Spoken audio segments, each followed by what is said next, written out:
Hello everyone, welcome back to my channel physiotherapy. तो आज हमारा टॉपिक है closed kinematic and open kinematic chain. तो ये सबसे बेसिक टॉपिक है हमारे बायोमैकेनिक्स का।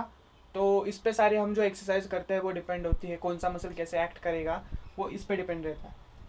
तो पहले स्टार्ट अपन ऐसे सेपरेट नहीं पढ़ेंगे, साथ में पढ़ेंगे दोनों को, जिसकी वजह से आपको दोनों का डिफरेंस समझ में आ जाएगा। तो सबसे पहले क्लोज्ड काइनेमेटिक चेन और ओपन काइनेमेटिक चेन में डिफरेंस ये है कि क्लोज काइनेमेटिक चेन में जो सेगमेंट है, जो सेगमेंट है उसके, अगर ये सेगमेंट है फॉर एग्जांपल, ये दोनों फिक्स्ड रहेंगे और ये बीच में मूवमेंट होगा। ये दोनों जो एंड है, ये और ये कभी नहीं हिलेगा, ठीक है। तो ये होगा क्लोज काइनेमेटिक चेन। लेकिन ओपन काइनेमेटिक चेन में क्या होगा, एक एंड फिक्स रहेगा, दूसरे एंड पे मूवमेंट होगा। ये है ओपन काइनेमेटिक चेन, ठीक है। तो इससे फायदा क्या होता है कि close kinematic chain is more stable और open kinematic chain is less stable. Obvious सी बात है, अगर दोनों एंड अगर फिक्स्ड है तो ये ज़्यादा स्टेबल रहेगा एज कम्पेयर टू अगर ये सिंगल साइड फिक्स्ड है। फिर less mobile more mobile, close kinematic chain is less mobile, open kinematic chain is more mobile. That is, अगर आपने एक ही साइड फिक्स की है तो ये ज़्यादा और फुल घूम पाएगा, ठीक है। लेकिन अगर दोनों साइड फिक्स की है तो ये ज़्यादा पूरा घूम नहीं पाएगा। Similarly injury risk close kinematic chain में कम रहती है और ओपन काइनेमेटिक चेन में ज़्यादा रहती है। ये तो समझ में आ जाएगा, क्योंकि जितना ज़्यादा स्टेबल उतना ज़्यादा इंजरी के चांसेस कम, और जितना कम स्टेबल उतना इंजरी के चांसेस ज़्यादा। तो इसका अपन एग्जांपल लेंगे एंकल डॉर्सिफ्लेक्शन में। जब एंकल आप क्लोज काइनेमेटिक चेन में कैसे ये करोगे, डॉर्सिफ्लेक्स करोगे, आपको नीचे बैठना पड़ेगा, नी फ्लेक्शन करके ही एंकल डॉर्सिफ्लेक्शन होगा क्लोज्ड काइनेमेटिक चेन में। लेकिन वही अगर आपको ओपन काइनेमेटिक चेन में करना है तो ऊपर उठा के आप डॉर्सिफ्लेक्शन इजीली कर सकते हो।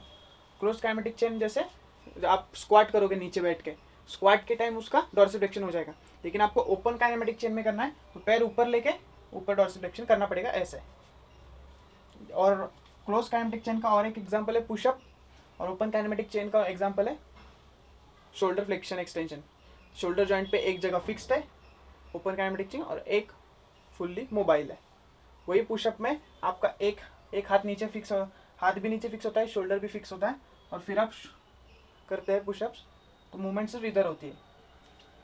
तो एंकल डॉर्सिफ्लेक्शन जब भी आप करते हो, तो अभी इसका एप्लीकेशन कैसे बताता हूँ आपको। जब कोई भी जॉइंट क्लोज्ड पैक पोजीशन में होगा, क्लोज्ड पैक मतलब क्या, वो कंप्लीटली जो जॉइंट के जो आर्टिकुलर सर्फेसेस है उसकी कॉन्ग्रुएंसी सबसे ज़्यादा होगी। मतलब अगर ये शोल्डर का ह्यूमरस है और एक ग्लीनर कैविटी है तो ये कंप्लीट उसके कांटेक्ट में होगा। तो ये प्रोवाइड करता है स्टेबिलिटी। और जो ग्रेविटी जो शोल्डर को, ये शोल्डर है मेरा, ग्रेविटी नीचे खींच रही है शोल्डर को, ये जो शोल्डर की ग्रेविटी नीचे खींच रही है, जब क्लोज काइनेमेटिक चेन होगा तब ये स्टेबलाइज करेगा शोल्डर को और डिसलोकेशन वगैरह बचाएगा। वैसे ही ओपन काइनेमेटिक चेन में अगर आपका हाथ फुल्ली मूवेबल है, तो सबसे ज़्यादा चांसेस होते हैं डिसलोकेशन वगैरह की, क्या है, फिर इंजुरीज के। इधर हमने एंकल का एग्जांपल लिया है। एंकल में एंकल स्प्रेन ज़्यादा होते हैं प्लांटर फ्लेक्शन में, और डॉर्सल फ्लेक्शन में कम होते हैं ओपन काइनेमेटिक चेन और क्लोज्ड काइनेमेटिक चेन। तो आज के वीडियो के लिए बस इतना ही। अगर आपको समझ में आ गया तो please like share and subscribe कर देना मेरे चैनल को, और अगर कोई भी डाउट है कमेंट सेक्शन में मेंशन कर देना, मैं उनको क्लियर करने का ट्राई करूँगा। Thank you.